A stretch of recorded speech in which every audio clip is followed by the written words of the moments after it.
Saya tak pasti naik mission ke Gaza kerana plan saya sekarang ni adalah untuk menunggu sentra melihat bila mencabar usul Balfour akan dikemukakan oleh peguam-peguam di United Kingdom, di Mahkamah United Kingdom.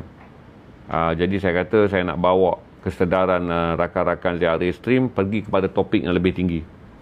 Jadi kalau dah dapat tarikh cabaran tu, kita akan terbang untuk melaporkan pada tuan-tuan di Mahkamah UK.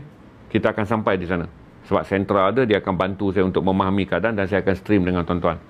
Bagaimana bangkitnya gerakan masyarakat sivil melalui peguam-peguam hak asasi manusia mencabar kes tersebut di mahkamah. Tapi kalau berlaku lebih awal, ini jadual ni mana datang dulu. Kalau berlaku lebih awal adalah usul yang dibawa oleh Colombia untuk dibentangkan United Nations General Assembly.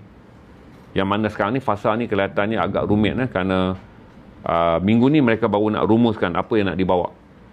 Sama ada laluan kemanusiaan dulukah bagi membolehkan satu usul diluluskan, laluan kemanusiaan boleh dilaksanakan tanpa perlu melalui PBB.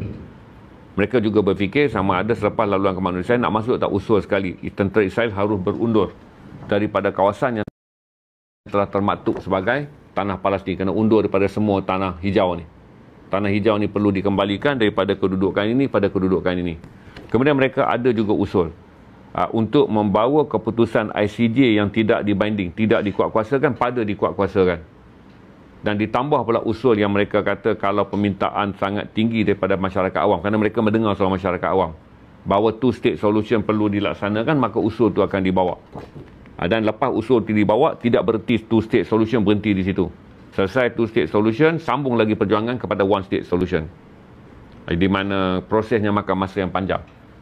Tak mungkin one state solution pun semalam Tuan Nazri cakap, tak mungkin dapat dilihat zaman generasi kita. Anak-anak kita akan berjuang. Generasi kita akan berhabis-habisan hanya untuk membolehkan tanah hijau menjadi milik Palestin.